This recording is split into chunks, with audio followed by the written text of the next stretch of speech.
T1. So I think we're in for a good game nonetheless. So what are you thinking?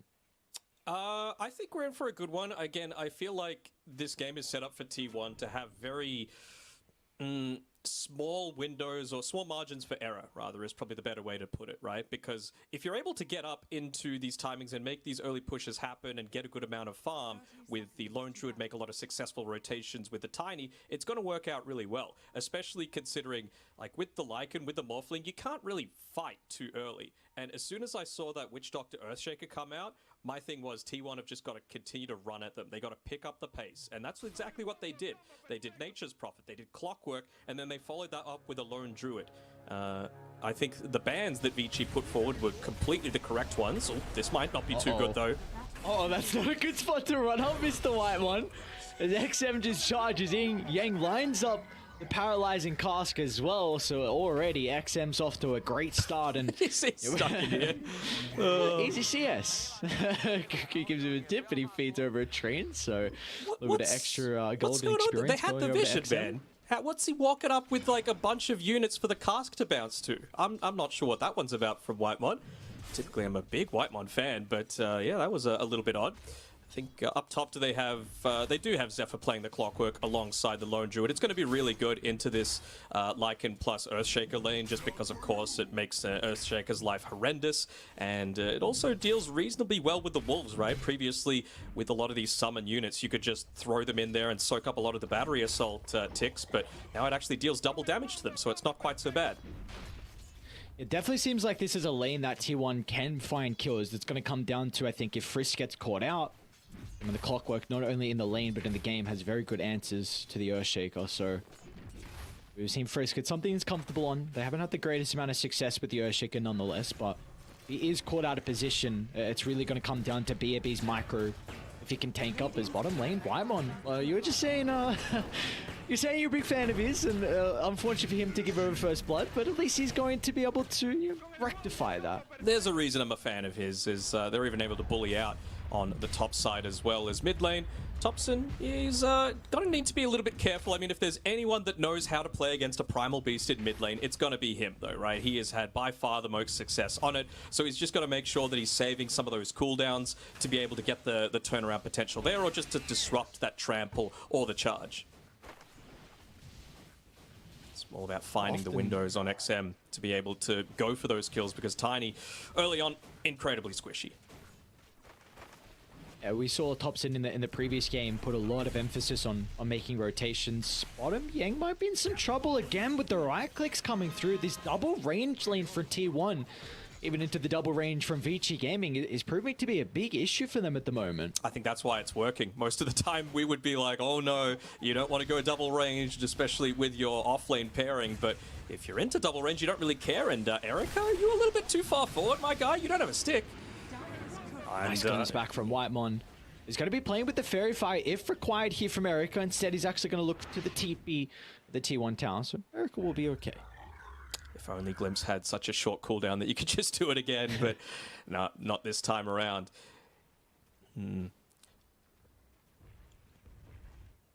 So the other thing that I'm looking for this game is just like, how are you going to be addressing the T1 tower, XM?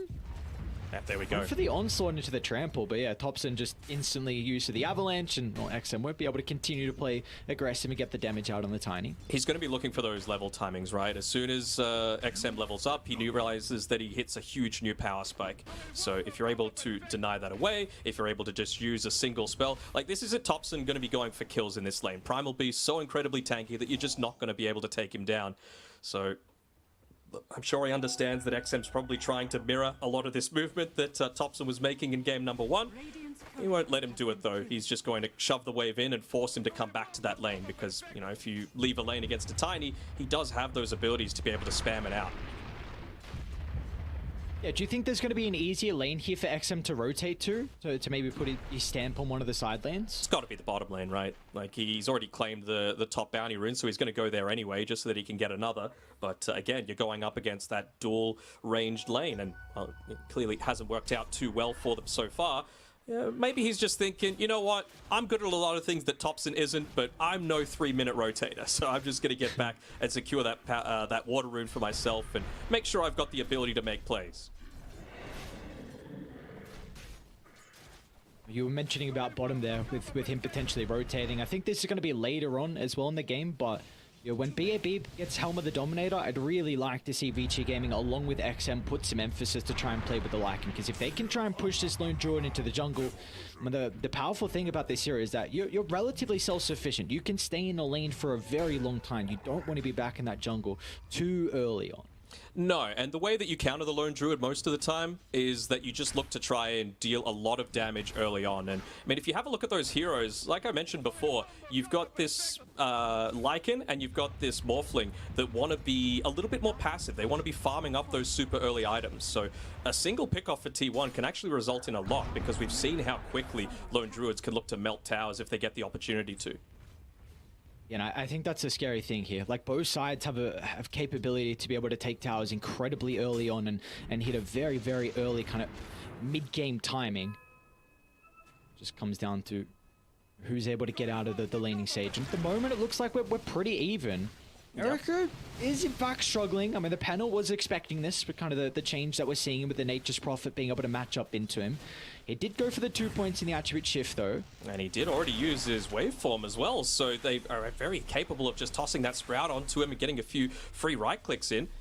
Let's see if... I wonder if Whitemon's going to look to try and toss down an Observer Ward deep into the lane, just to make sure that he's able to get that glimpse off if he goes for it again, or even just preventing any TP rotations that might be coming in eventually for XM, but instead... looks like he might be eventually hoping to come up top, but Topson's doing a very good job of continuously, like I was saying before, shoving that wave in. We have our first power rune spawning. Both sides putting a lot of emphasis, starting to rotate the supports. Looks like Zephyr's going to be able to snag the haze, so Topson and XM won't get a free refill, of course. These are two heroes that we're going to see time and time again. Every 2-minute interval, both T1 and Vici Gaming need to be keeping tabs on the power runes, because if you give one over for free to an active hero like this, then they are going to capitalize and get kills on the side lanes. Yeah, I mean, they're not quite ready yet on T1. You know, we were mentioning all of these heavy rotations coming through from Topson as Zephyr underneath this tower. Hopefully he doesn't get body blocked up by Ana's Bear.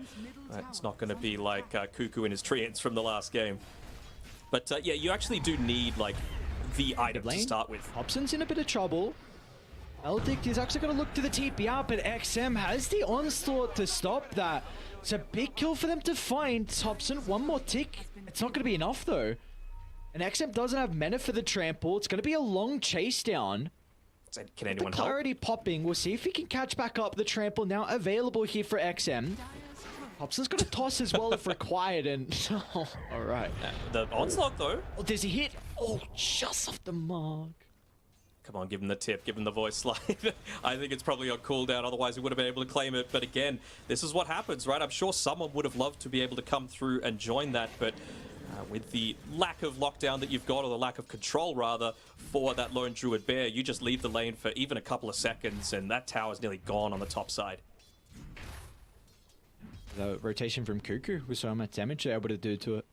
The Cuckoo's now back in the jungle, and you're giving Whitemon some solo experience, and somehow a Disruptor's already level 5, so an early Static Storm could be nice here for T1. Somehow, it's because he's a beast, my guy. Oh, I get it, Whitemon. The baller, look at him. The Ignition God. He's hit the Ignition God. Honestly, the Static Storm can definitely catch them off guard if they look to smoke around with it. Oh, they got the DD as well. That's really big. So the two key power runes that you're hoping for, they're the two that have already spawned this game, especially if you're a Primal Beast, right? You want the Haste Rune just so that you're able to get a lot more of those Trample procs going, and Trample's damage is based off the amount of damage that you do as well, your right clicks. So double damage is going to do so much to be able to assist with that. See the first smoke out of T1. Importantly, the first movement from Topson, they smoked onto the Observer Ward, so Vici Gaming are aware of this. They're set up as 3. They can TP in as well if they need some extra numbers to try and help out, but look at the wrap around the Clockwork Cogs. Holds Frisk into play. Zephyr, a worthwhile sacrifice of his own life to make sure that Vici Gaming will not retreat, but XM, he's shown up to the party with a trample straight on top of Topson. There's nothing that Arn is going to be able to do to keep his mid laner alive. That's just that little bit of a miscalculation, right? Not realizing that, or rather forgetting that he might have that double damage available. Having to be careful here on Erica. They connect with a Thunderstrike. At this time, the micro is looking a little bit better, but still, with that waveform, able to get on away, but it's causing him to suffer in terms of that net worth. The lucky root coming through here from Ana. Will he be able to claim it? Again, he's praying. RNG, okay. Again? Hey, oh, XM? It looks like this is very awkward. Sometimes luck on your side. I just remembered Anna's bear's name is a little interesting. Yeah, yeah. It's okay. It's okay. Mm-hmm. He's talking about the range that it attacks from, you know? Right. Mm-hmm. Okay. Thompson again. I'll try and see if anyone from Vici Gaming wants to play top. One person with Ana. Yeah. Go Zephyr. Oh yeah, good assistance there from Frisk. He knows that he's not able to just drop the, actually steals the Arcane Rune and doesn't feel too bad about popping it the Shapeshift as well because of the relatively lower cooldown. Is anyone going to be able to help Thompson though? Ana's busy taking the top tower and you can maybe make the TP in here on Cuckoo if you're wanting to. Yeah, here we go. He's like baiting out for as long as he can. He's getting close to the tower. Finally, one person will TP in, but a little bit too late on Zephyr. He might have just TP'd to his own grave. Look at Ana. He says, peace, brother. Want nothing to do with his skirmish as XM gets the double kill. And this might be the tier 1 tower now. They've got no creeps, but BAB with the Helm of the Dominator. Exactly what I wanted to see. XM playing with this timing on the Lycan. Yeah, but they're just saying, look, we might be giving up one, but if we can get multiple from it in exchange, then it's going to be well worth it. Static Storm's already been used, though, and Whitemon's completely out of mana. Unless they get another lucky root, he should just waveform away. Ooh. Never mind.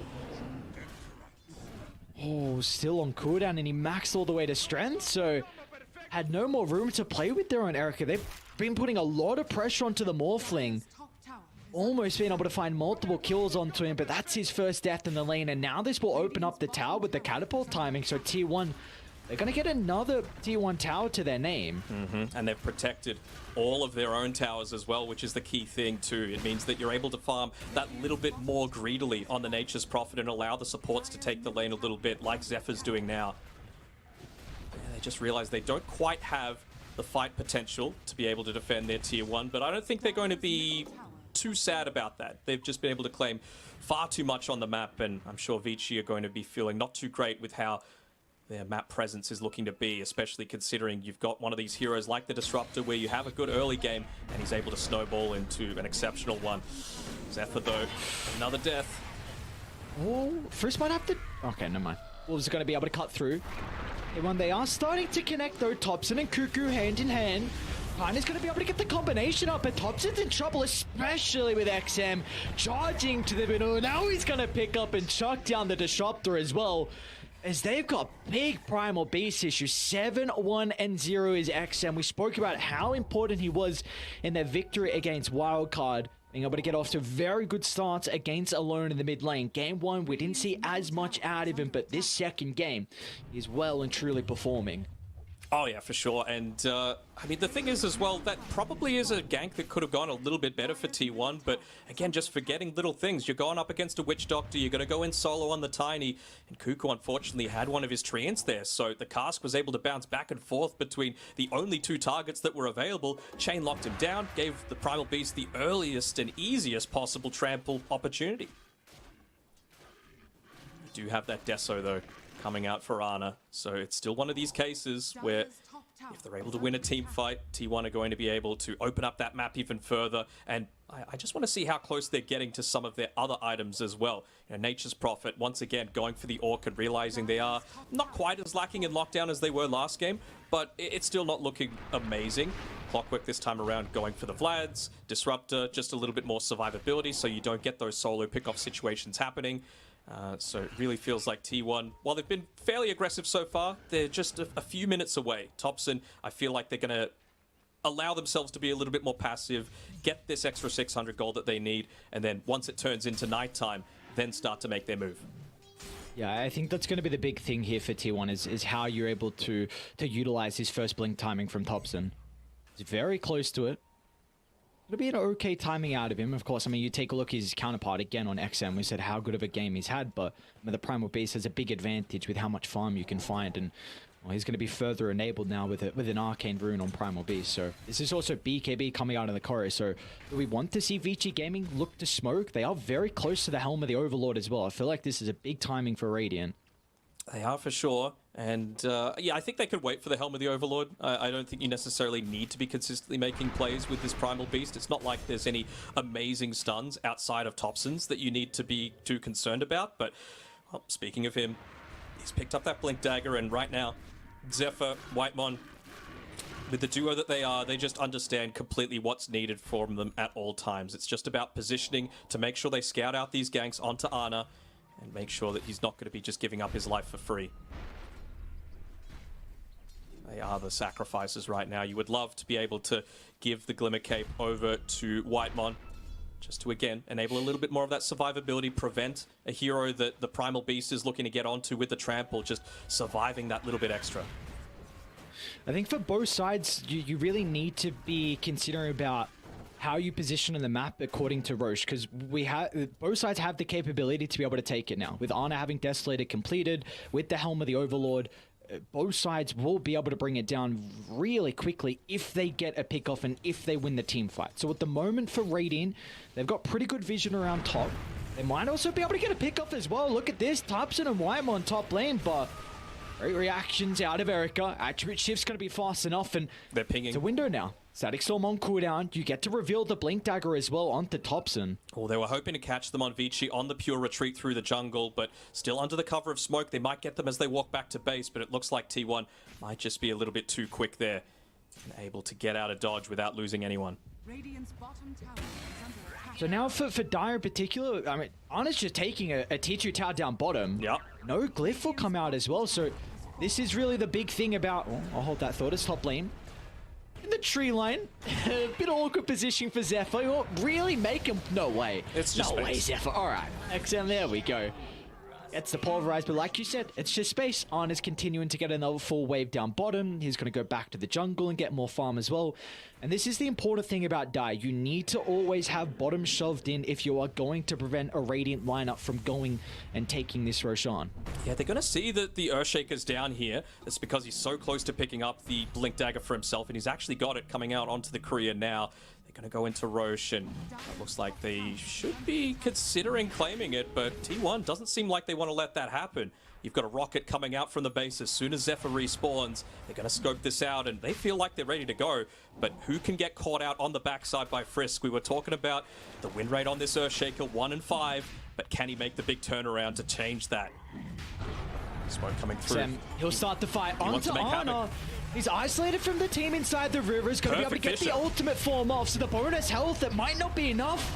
It looks like Vici getting half the damage in. Fritz, he's done it. In with the Echo Slam onto 3. Your team fight secured. And Roche for the grand prize. Oh, not just the Echo, but the perfect Fisher block as well, making Ana feel like he could go off into that area to potentially get back to safety, but he just couldn't. He was completely locked in one place, and that's exactly where you don't want to be when you're going up against these heroes that if you just stand there, the Primal Beast is going to melt you. The Death Ward, it's going to do the exact same thing.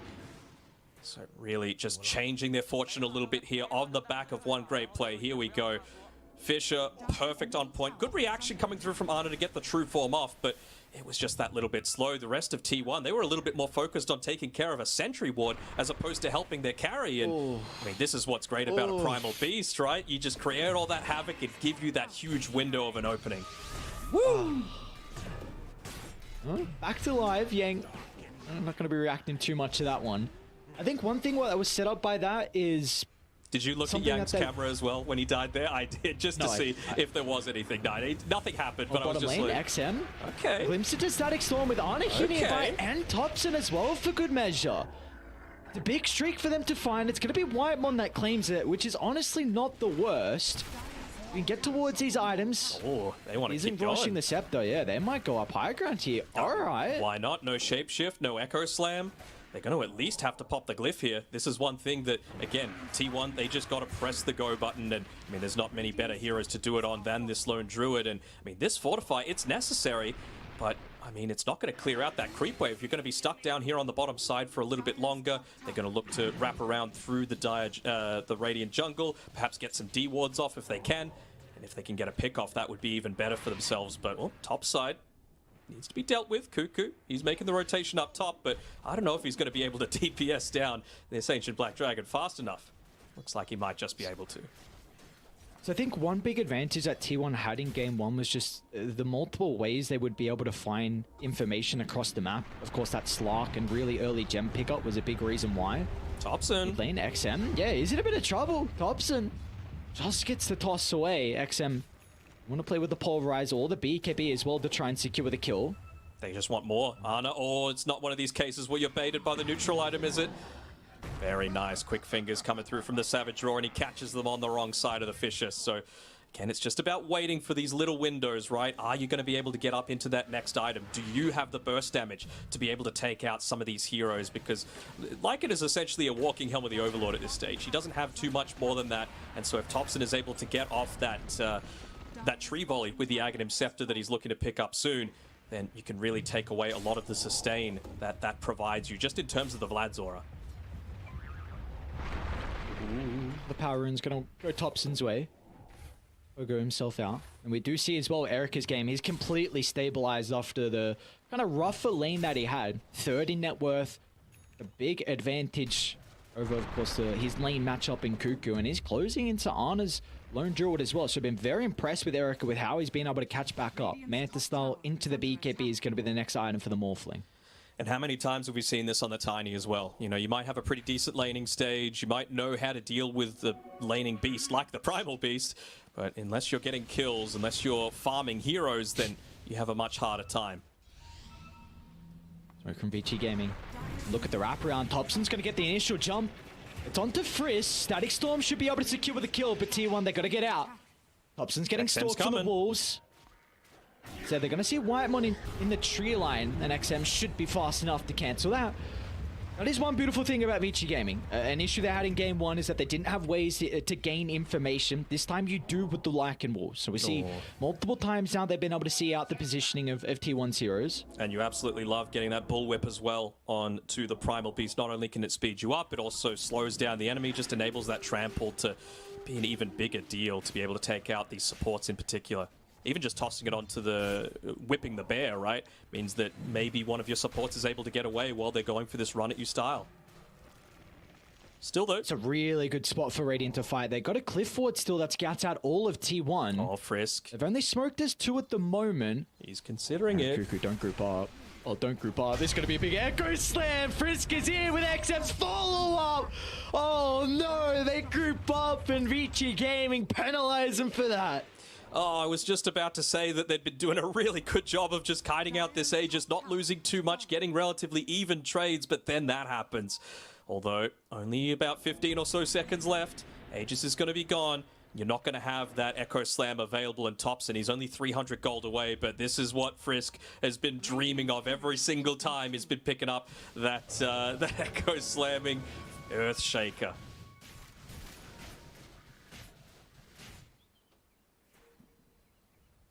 Pretty decent vision. I mean, we mentioned the Cliff Ward, right? That Vici Gaming have had inside of their own jungle. Well, this is a pretty decent one as well. I'm sure they're pinging up on the high ground saying, "Oi, help me out here a little bit, Lycan. Give me some of that vision." And, well, it looks like they'll be able to get the D-Ward off. So Vici now in a really solid spot. We saw the win probability previously, 75% in their favor. Each little pick-off like that, especially onto the Tiny, is just going to leave them in a much better spot to be able to progress into the next stage of this game. Ana just level 15, not the highest. It really does feel like until you reach level 20 that you need to be playing very conservatively, off the map as much as possible. It's that minus 50-second true form cooldown that you're going around. BAB. That'd be big. Oh, there's going to be a lot of damage with the double blink. damage rune from Topson. Bring down the Lycan and our Frisk. Easy use of the glimpse back as well as T1, a successful smoke will net them 2 kills. And now this will give them an opportunity to try and get the map into a position, then get the economy back on their side. Again, they knew that they couldn't they didn't want to take that fight on Vici, right? They knew that the Echo Slam was down, so as soon as you hit that timing, I mean, some of it is just great individual play from Topson, right? The blink, as soon as he gets a glimpse of the Earthshaker, realizing that that counter initiation is going to be there to try and save the Lycan. He blinks out, he's able to land the toss still. Ooh, he's going to need to back away here on Erica, and looks like he'll be able to in time.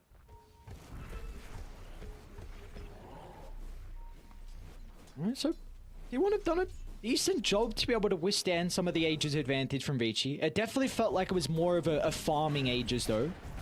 As we spoke about Erica and his catch-up. Very close to the net worth of Ana. Even BAB is top of the net worth as well. So hasn't been able to get it too far out of hand. In fact, T1 actually dropped the net worth a little bit. I think at one stage got up to 6,000 for Vici, but down to 4,000. So we do have no advantage now for Vici to play with. 1 minute until potential Roche is up. We're looking for a fight shortly here. We're still waiting for some items for T1 to be able to cut this lead even further. I think they're wanting to go as quickly as they can. You know, their vision on the map isn't that great, so I think that's the big thing that they need to establish, especially like in these few minutes before Roshan. You know that if you get some really clever wards up, not necessarily in the super obvious spots that are going to give you the greatest amount of vision, but just ones that scout out some of the enemy smokes in the lead up to Roche, because to be honest, it's the second one that's the most important of the game. That gives you the big 1,400 gold swing that comes with the Aghanim Shard, and I mean, someone like the tiny Topson, he's going to be doing a lot of his damage from the tree volley, of course, but if you're just able to get a few of those consistent right clicks in after, you can just see what he's going through on his quick buy. He's going into the Daedalus, he's going into the BKB, so he wants to be able to consistently swing in the middle of these fights, particularly on top of the Lycan.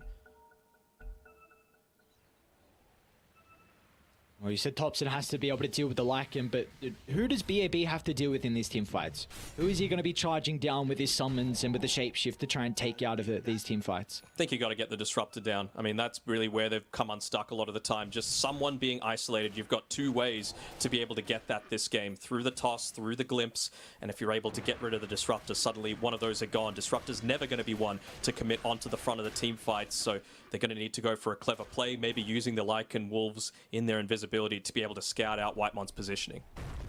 We see Whitemon is working on the Scepter. It's going to take quite some time. Unfortunately, no Philosopher's Stone for him. Get even closer towards that. So that's kind of a pipe dream with the late game team fights. That could be a big X factor for T1, but they're not going to have it for quite some time. So eyes onto this second Roshan. Both sides, once again, need to be considering how a team fight is going to look around it. And that's why Vici pick up the gem. They will now have pretty much full control of this top side of the map, which means that T1, they're going to have to smoke and place a ward down on a high ground as soon as they look to take a fight. Yeah, we've seen some of the issues with T1 in previous series, and they just weren't... They were like 5 seconds off dealing with the correct Aegis timings, with the Aegis expiring. This time around, I'm sure they've got it down to the absolute second of when that Roshan is potentially respawning. You just see here, Topson cleans out the wave. They want to clump up together, potentially push in this one a little bit more because Lycan's doing a good job with the Ancient Black Dragon to make the commit onto the mid and top lanes. But they really want to get out on the map. They want to get the backlines. They want to try and disrupt Frisk and make sure that he's not able to influence the team fights like he has the past 2 times. They're going to need to get back now. Radiant are scanning. Good scan coming through from Vici, just preventing any kind of wraparound attempt. They see them with that Deep Observer ward outside of the base. Might be able to pick off this Ancient Black Dragon, or even get the pick off onto BAB. Alright, no shapeshift for a little bit. They're going to take out the Ancient Black Dragon, which is quite nice. Slows down their push quite heavily. Does Zephyr go for the hook? Not quite. Roche is up. If Vici don't instantly go to Roche, and that's going to be shapeshift on cooldown, and T1 could force a fight. And again, you've got the Rocket Flare being able to scope this one out. Their damage isn't amazing on Vici. Actually, the Rocket Flare is just a little bit short, but they're still going to continue backing off as they go for that 4-man smoke. Smoked. Yeah. Or did they do it outside the base? Okay. No, they saw the courier under the ward, so they know exactly, at least a roundabout position where they are. But again, shapeshift is not available for this team fight, so BAB will have difficulties of dealing with Whitemon. Topson needs to connect with the rest of his team, though. Unless he's just here to shove out this lane, I think it's going to depend on what information Vici Gaming show on the map. Frisk, he is the one that they're looking to go for, and they're just trying to cheat out this team fight a little bit on T1. Find that next couple of neutral items. Tier 3 is a big jump up from Tier 2. So they've already gotten a little bit lucky there on Vici Gaming, being able to pick up the Elven Tunic. Perhaps Manfight a bit easier. Oof. XM mid lane, look at the hook from Zephyr! Onto 3, stuck inside the cogs, so they've been able to isolate XM's Primal Beast. He's just able to walk away off the back of the BKB. Now he's got the regen rune. It might catch T1 off guard. As Erica, meanwhile, continuing to stack up the damage onto tops and stuck inside the middle. And Vici Gaming somehow lose no one. It was looking like a disaster start, but they'll bring 2 members down of T1, and now they can look to claim Roche. Oh, they will claim Roche 100%. I mean, what a hook shot coming through from Zephyr, but they just don't layer the Static Storm over the top of it. I understand the importance of being able to take out that Primal Beast. You know, he is such a big part of the front lines coming through from Extreme Gaming, but when you make an initiation like that, all of Ana's damage is single target. You've got to take the opportunity while you can. Oh, lucky regen rune as well, man. The tree just misses as well, so he's able to re-engage comfortably, and yeah, that's such a big swing going in Vici Gaming's favor. Do you consider high ground now? I mean, we saw Vici just poke the high ground before, even without the Aegis. Now you've got second Roche, so I'm trying to... I think Agshard given over to Erica, and he's got the Aegis of the Immortal as well. Yeah, potentially, but I don't know if you even need to commit Erica for that purpose, right? You've still got Lycan, you've still got the Helm of the Overlord creep that's going to be able to do it, and eventually Topson's going to run out of trees to be able to toss at these waves. Look at this bottom player. Okay, this is interesting from T1. Whitemon playing with Ana. The Rat Dota, they're just trying to see if there's any TPs back that he just glimpses them straight back, and they look to get the advantage there. Frisk with the ward. They see exactly where Ana is. TPs are starting to come through. Ana's going to turn with a Savage Roar. Cuckoo's even got a TP in, but now with Erica here, they're in trouble. A glimpse away the Morphling. But it slows them down. T1 successful in the retreat.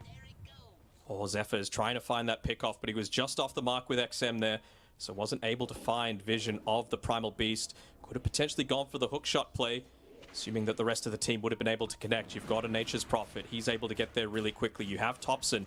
So if they could have found a 3v2 situation, that's a big bonus. But Zephyr, hook shots all the way to the creep wave. All right. Cute little play.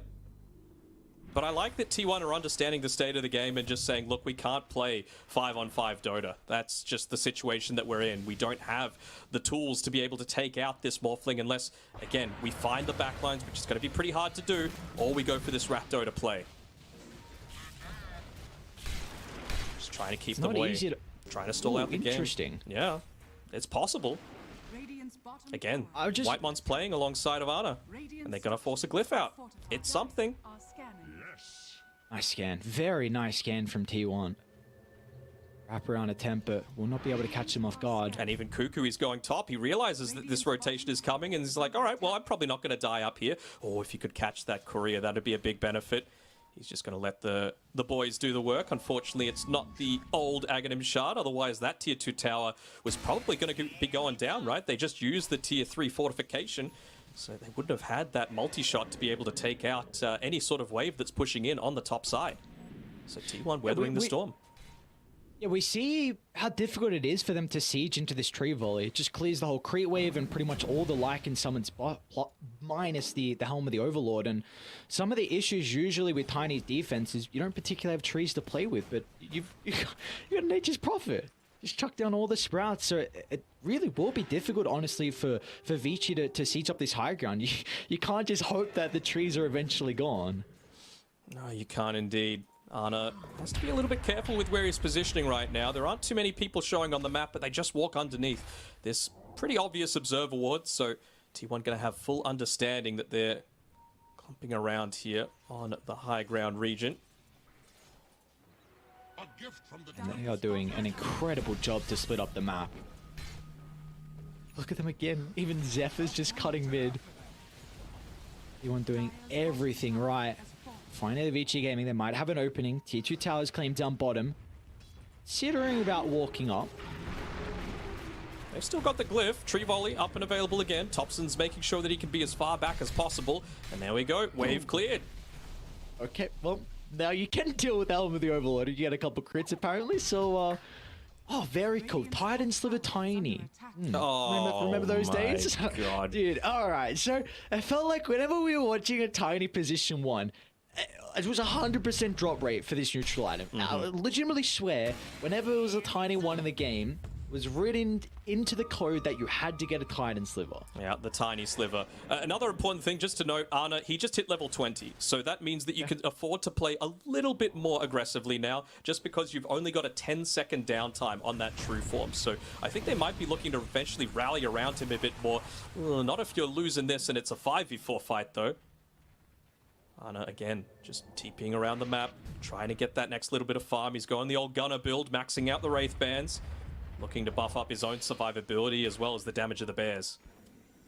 So if this continues to be an issue, which I imagine it's going to be for Vici, you're going to have to look to itemize it to address the split push, whether there's some stuns to be picked up or some extra mobility to be picked up, even some Tinker wards as well, because that's a full 5 minutes of the Aegis that Vici pretty much get nothing out of. They might at the very end of it, ironically, though, right? You don't have many trees to play around there on Topson, so this Ancient Thunderhide might do a good amount of work. Do they get the crits this time around? And they do deal with the creep. Well, XM. He's in deep. Good, quick Orchid coming through from Cuckoo. Okay, well, I was going to try and flop himself away. They're going to glimpse him back inside the base. Zephyr's found an angle onto Erica as well. Not the greatest person to target down at the moment. Well, Topson's in trouble, but McCabe's going to be able to cover the retreat on the Tiny. Abilities being chucked out, a lot of posturing from either side. But Zephyr's able to get away from that big initiation. They're still probably going to be able to claim this, but could have been so much worse for T1. Ana has to be careful with his bear there. They're going to afford to get the resummon. You can't go though. If hookshot's on cooldown, there's no way for T1 to start. No, maybe Topson now you wants can. to be playing with the tree volley. No Clinks back. Aegis. XM's going to charge in. Look at the damage. Oh no! Erica doesn't have an opportunity for the attribute shift. They clean up too. XM stuck inside the base as T1. Beautifully done. The cogs to push him out so he couldn't find the bonus strength to stay alive through the damage from Topson. This is what they were so anxious about. They were just worried that they have this potential to be able to defend inside their own base. They thought that they could wait it out, but it's actually once the Aegis is gone that they look to go for that pickoff attempt. Obviously, oh, Frisk on top of Cuckoo. Is he able to claim this? He's got the double damage, so maybe. Cheeky little plays here. Look at, oh mate, look Topson's at, catching it. Yeah, he is. Oh, what's going on? The hex. He ran back to Cuckoo, thought he was going to teleport. They cut him off. Another kill for T1. 50 seconds without the Earthshaker. They're going to be able to force a buyback, maybe. And Frisk has been vital to the 5v5s on Vici. Radiant's middle tower is under attack. And this would be the, another important glyph being used, but it's not going to stop that bottom lane. So Ana just connects on 3. He's got the AC as well. So the big thing that prevented Topson from doing even more damage in that previous fight. Oh my. Yeah. Just murks the Witch Doctor. Oh yeah, and they're going to back off entirely. They don't want to again take this 5-on-5 fight. They want the isolation. Good glimpse coming through. Are they going to be able to catch out anyone?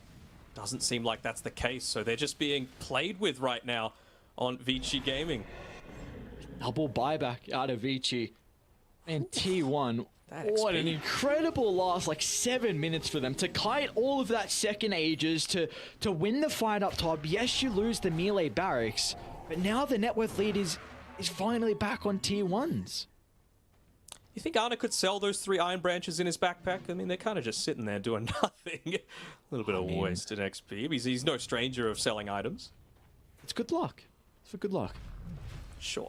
Let's go with that. You got the Daedalus now on Topson as well, and he's going into the Wind Waker. I mean, it does kind of feel like it's the clutch late game item of this tournament so far. Oh, wow. All right.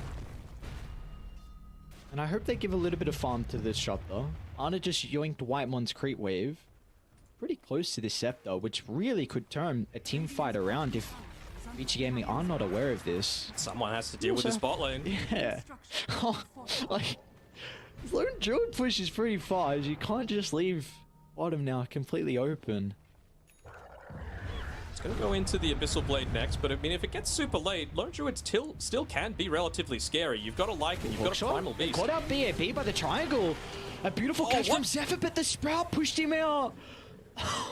What is going on in this game? Oh my. Ooh, We boy. see Vici, they're going to look to smoke up and catch him on the retreat. T1 though, great read from them, looking to back all the way off. They see no one farming the triangle. They see no one inside the base down bottom looking to set up to address this pushing lane. Wonder what Cuckoo's going to go at level 20 as well in terms of his talent. They've only got the one Force Staff so far that would be able to assist the Morphling if he gets caught inside that Sprout and is just completely rooted, even through the BKB. We kind of see how the map controls change now with the gems being picked up from T1 as well. A lot of the wards are staying up for a little bit longer. And for Vici Gaming, you cannot leave this top jungle, but you're going to be forced eventually. Again, this lane getting shoved back here from down bottom will enable T1 to reclaim their top jungle. And if Vici Gaming lose this area, then it's going to make it very difficult for them to be able to set up for this next Roche. God, the ballsy TP up there by Cuckoo. Their vision up on the top side, especially considering they knew that they were all there, is... it's confidence for sure, and they're playing to win. They're not playing to not lose. They're not playing conservative Dota, and they realize how important that Roshan is. So claiming back their jungle, taking back the outpost to enable the buybacks, it's going to go a long way towards giving T1 that chance of moving on forward and claiming this 2-0 victory. So now it just comes down to the micro from BAB. If he's going to be able to somehow get the Wolves to the backline and scout out some of T1's heroes, because they have no wards to play with. They need to use the Wolves, or they need to use a creep wave to catch someone off guard. Don't even have a healthy Overlord creep to be able to play with either. Bottom lane, there's an Arcane Rune. So if someone's able to claim that, that would be a big benefit for them. Division, they see XM. The T1 going to move to the triangle, the Rocket Flare as well. XM, they're running straight to T1. XM's not going to be ready. That's an Aghanim Scepter Static Storm. There's going to be no BKB to protect him. Does have the Can they buyback, continue though? with the team fight though from Vici Gaming? Erica's going to try and pummel into Ana. Echo slams out from Frisk as well. It's going to lock the Lone Druid into place. Is Erica starting to stack up the damage, but they don't have detection. Ana protected inside the Glimmer Cave for the moment, but XM charges into the middle, gets the Pulverize out as well, but Ana is still slipping away. Finally, they're going to be able to bring him down. They'll deal with the bear that provides the damage to get rid of the carry on T1, and they'll find Zephyr as well. Erica with the triple kill, and Roche is up for grabs.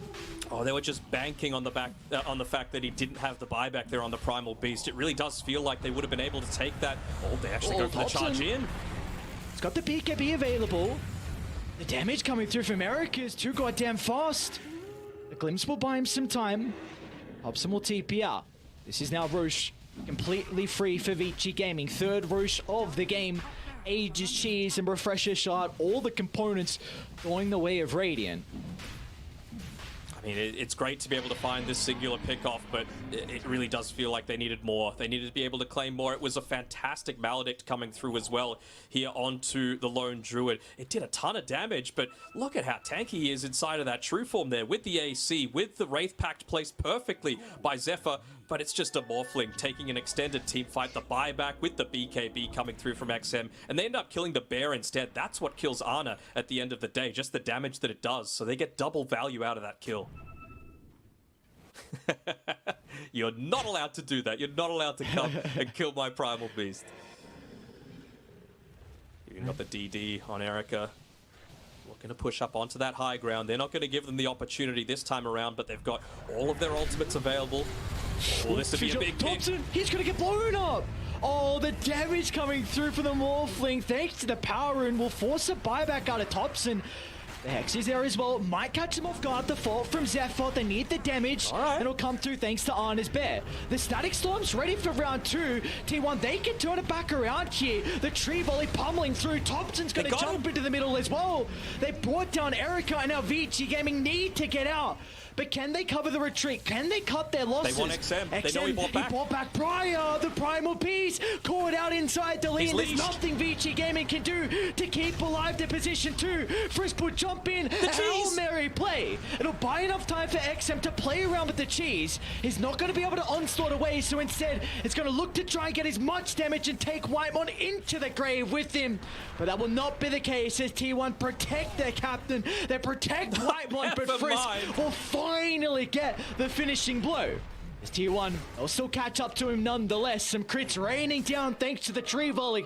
And T1, a big opportunity for them to walk it down mid.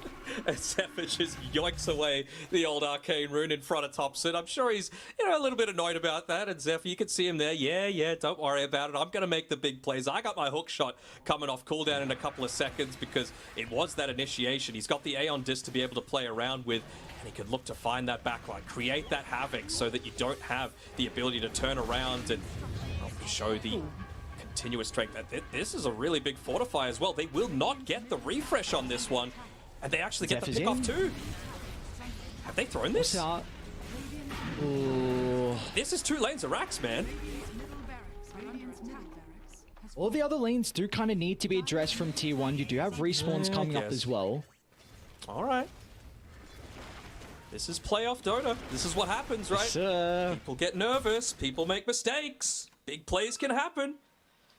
Look at that. They were able to get the kill, instant buyback onto Thompson. He was ready for it. He realizes how important his damage is. And it was that leash that I was talking about, right? The level 20 on the Nature's Prophet. They dropped the Wraith Pack totem right on top of his head, so there's not the turnaround potential. Even if there's an amazing Blink Echo Slam to come through from Frisk, it wouldn't have done anything. It was on cooldown anyway.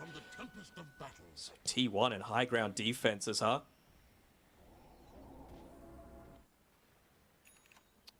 We'll see if they can do it again, though. It's a big question.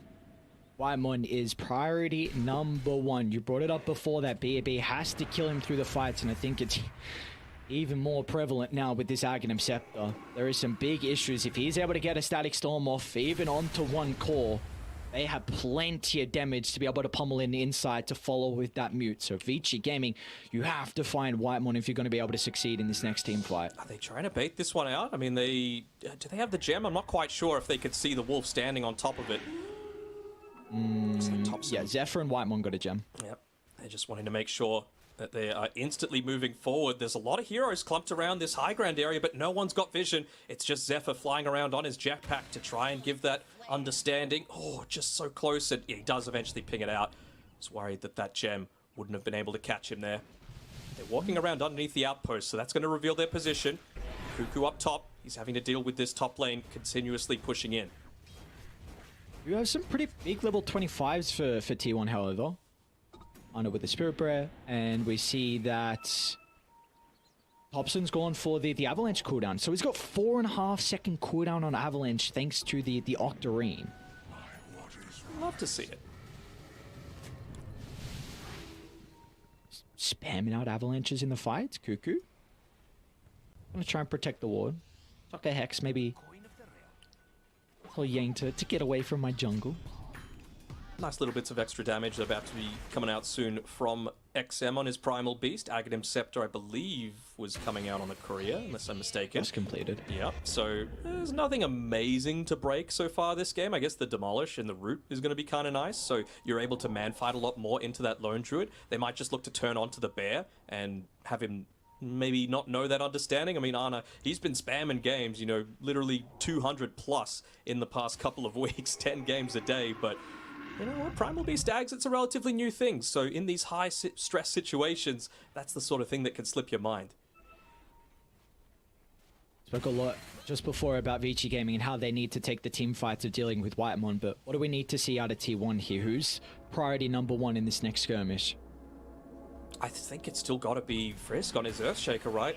It's either got to be him or XM. You just got to have an inkling of what that buyback status is, and it's been long enough that you're going to have enough gold for it at least. Well, never mind the timer in about a minute or so, but XM doesn't actually have the gold for that purpose. So if they're able to find the pickoff onto him, sometimes it could just come down to luck with who you're able to catch out. Is that Zephyr's job to get on top of Frisk? I think it's the entire team. It's worth committing multiple people because outside of like the perfect cask, which Witch Doctor doesn't want to be super close into the middle of these team fights, what else other kind of like big turnaround is there? No, there's really not. There's not that potential if you group up. You're worried for T1. Maybe one thing to be concerned about shortly is XM's 25 if he does go for the polarized piercing magic immunity. I know it's single target, but In particular, if a core over positions, and then if XM's on top of him, and then if Erica has enough damage as well, which you should on a Morphling at this stage. Mm-hmm.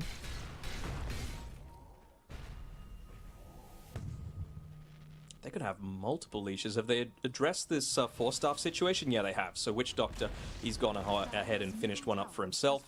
No one else can really look to go for it. You've got the Dragon Lance on the Morphling.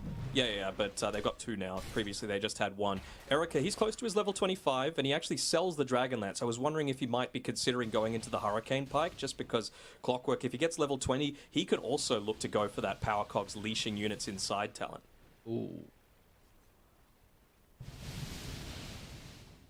Clean set Erica.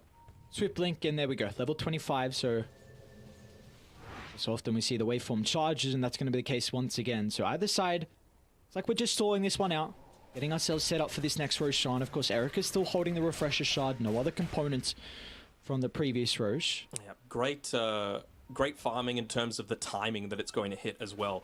Right before this potential Rosh respawn, he gets the full Swift Blink, and he has the buyback still. 50 gold surplus at the time, but it's a full-on smoke from T1. It's a great ward.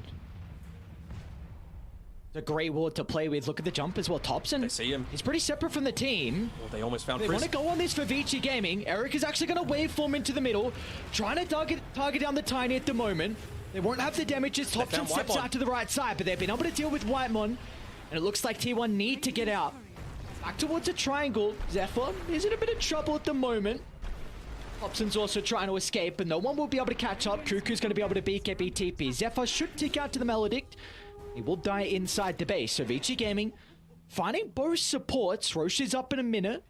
Yeah, lucking out on T1 that time. If it was another fight that they lose right before the Roshan and it was super quick. Yeah, having to be a little careful here. Well, they know Anna's here. He's alone. What can he do? He's going to have to get crafty to be able to escape. As Cuckoo's XM coming. onslaught to the right side. He's going to need help, and he's going to need it fast. Maybe the bear can look to address the primal beast. They're actually going to turn to deal with Cuckoo instead. Stuck inside the sprout, so the waveform will provide division. Vici Gaming, they're still on top of Arna. BAB with the blink in. He's got an Abyssal Blade. Arna needs help. Thompson's here. He's going to try and chuck in the damage from afar, but with the BKB protecting XM for the moment, so the Savage Roar is not going to be an issue to push him away.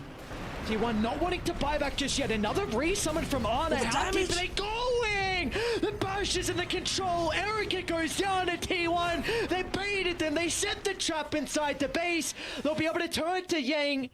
He's trying to escape to the northern side. They'll finally kill him off in the tree line as Thompson gets the triple kill, and T1 all they needed was the buyback from Cuckoo.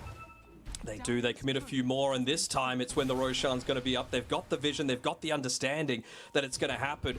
Man, just that turnaround damage, the burst potential. They just kept kiting and kiting and kiting with how damn tanky. Frizz, I know he's on the higher ground. He just attempted to the force! No, the double force! Oh no, they got no, another. Witch Doctor doesn't have his own force. Oh no, the worst sequence of events here from Vici. He's now mid lane as well. Whitemon, he's got Erica. The Morphling just brought back. Where's the control? Can Cuckoo get in range? Erica's not going to mess around. A BKB preventing the Hex coming out from Cuckoo, but that was almost the end of the game. Vici Gaming, oh my lord, glimpse of a TI just being taken away potentially. Going to commit fully with those buybacks. Someone's going to need to get back to base, or Cuckoo might just choose to stay here instead. Commit, take this Roshan away. Such a heavy buyback commitment and so much damage coming through with all those crits. Frisk, I don't know if he'll be able to get there fast enough this time. Oh, how quickly can they put stuff in their inventory? Ooh. Well, he hit the base. It's getting hit. Cuckoo's got to get back.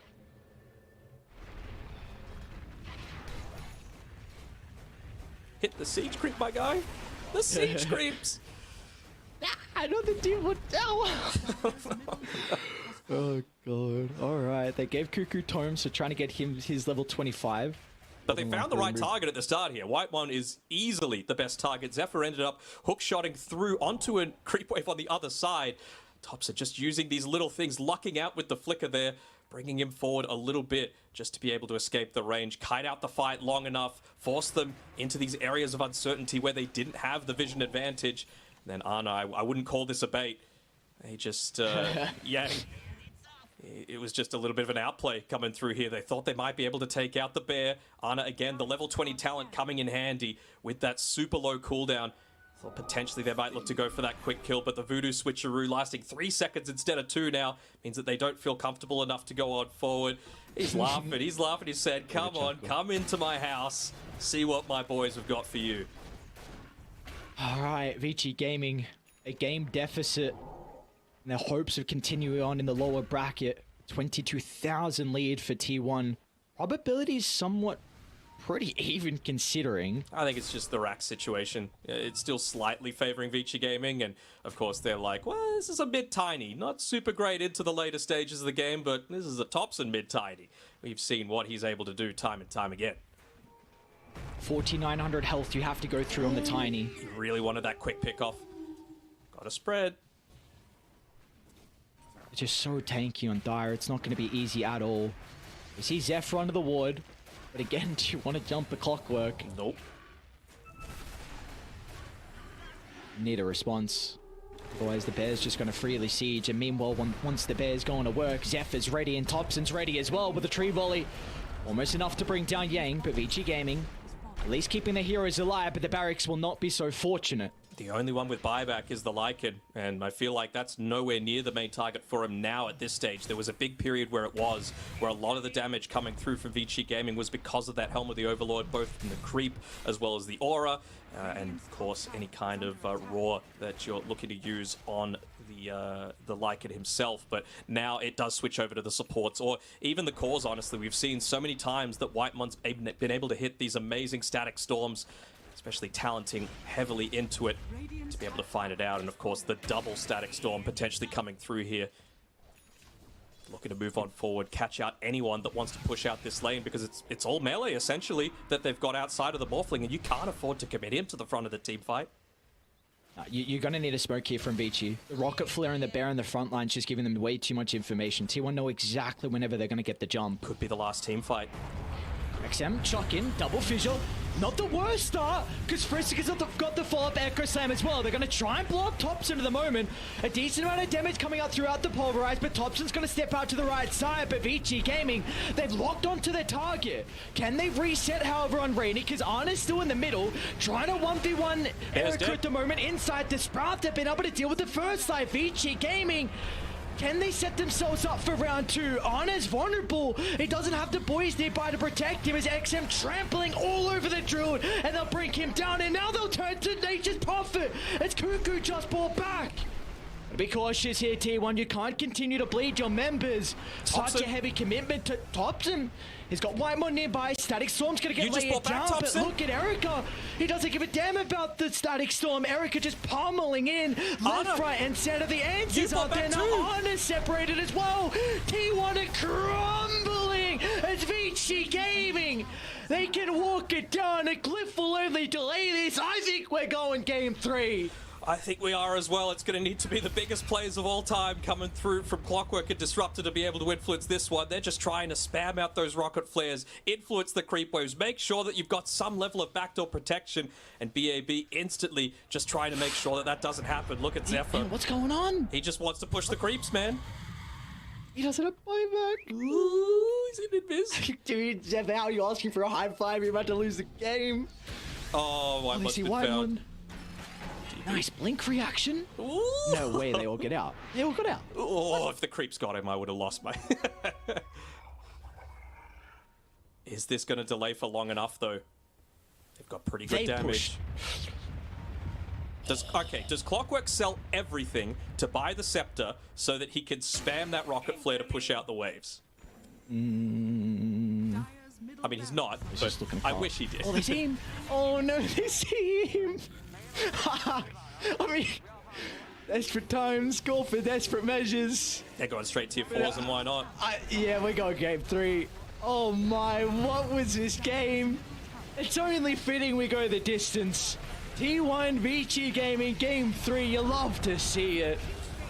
Man, it can't be understated how good that was from Vici, just in terms of their coordination, in terms of their hero, their shot calling, and being able to find the exact target that they want at the start of the team fight in Thompson, force that super early buyback out of him. That was all under T1's vision. they had very little to play with outside of the Wolves just patrolling around in the team fight. So the fact that they were able to get that quick pick off, force that buyback where he's not able to quickly rejoin the team, and they just drop like flies one at a time. There's still smiles coming through from Kit Track, and well, not so much from March there, but it's entertaining for us at least, because we're going to get to see that game 3. Yeah, I'm glad we're going the distance here, because it really wouldn't be fitting with, you know, some of these players potentially being in TI. I know it's still a long road having to make it all through the lower bracket, but I mean, one person in particular in the China scene who was out for a little bit of time, Frisk, really the X factor, what felt like in a lot of those team fights, especially the early game as well. And he loves the Earthshaker. Vici put a lot of priority on it. They haven't had a whole lot of success, but this game in particular, we saw a big reason of why you give Frisk his Earthshaker. Definitely was a key component to their Game 2 victory. We're going the distance here, Denok. The panel is ready to break down Game 2, so we'll send it over to them.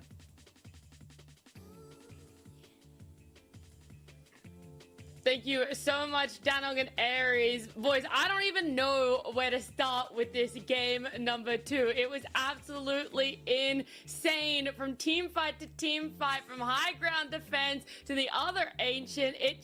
There was a lot going on. And I know that we want to start all the way from the beginning in that early phase. We said you have to shut down Thompson. You have to make sure he doesn't get a good lane. And Kezu, were VG able to do that and put T1 in a bit of a tough spot?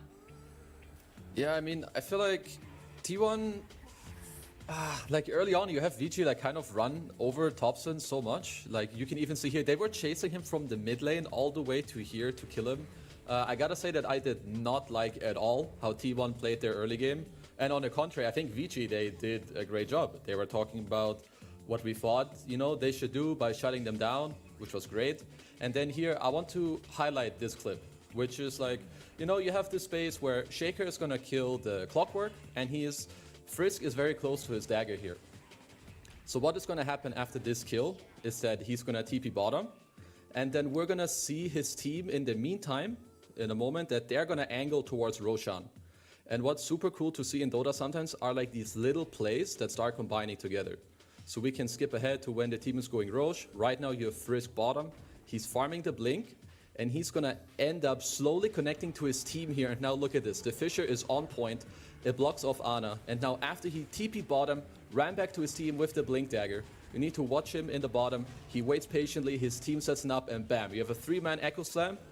They're gonna win this fight, take the Aegis, and to be fair, I thought that this game at this point was kind of a done deal. But then this game just kept ping-ponging back and forth, it was actually insane. Yeah, I think I was in a very similar boat when I saw that one. I was like, oh, okay, I might get ready. But no, T1 were able to reel it back despite how good Frisk was on that Earthshaker, as well as them getting to pick up that Primal Beast. Fear, for you, did you expect it to be this long of a game? It ended up going to 56, almost 57 minutes with the team fights playing out how they did. No, I mean, it was mainly a lot of rat Dota. Cuckoo on his Nature's Prophet, Ana on the Lone Druid. They're ratting it up pretty hard this game, and what held the base defense, it was Thompson with his Aghanims on the Tiny. Every time they tried to go to the high ground, I guess we'll see it here too, like, this Aghanims was such a pest for them. They would just melt the morph. This guy only has a Daedalus and the Aghanims, and throughout the whole game, during one Aghanims tree volley, he was getting kills. Another cool thing that we were doing was that Cuckoo would leave a Sprout on the ground to give trees for Thompson for like more ammunition there. It was a really cool play, and the ratting was really good in the base defense with the Aghanims on Thompson. It was really well played, honestly. They delayed this game for a long time, and that's kind of how like they got back into the game. Unfortunately, they didn't end up winning the game. This last team fight here, the Morph was a bit too strong.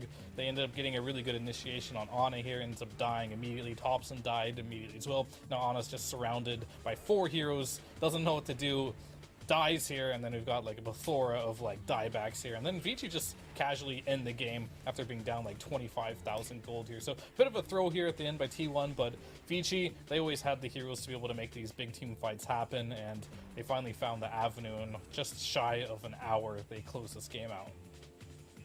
Yeah, that was a really cool interaction you brought up, the Tiny being able to use the Sprout for the trees, because when we saw Thompson play Tiny earlier today in that secret matchup, that was definitely an issue he had, not having the availability to the trees all the time. But this final fight, as it's still going on, I know all the way up until about the 40-minute mark. They were practically 45-55% on the win probability. But for you, T-Panda, did it always feel that even? Could it have gone either way the whole time we saw game number 2 play out?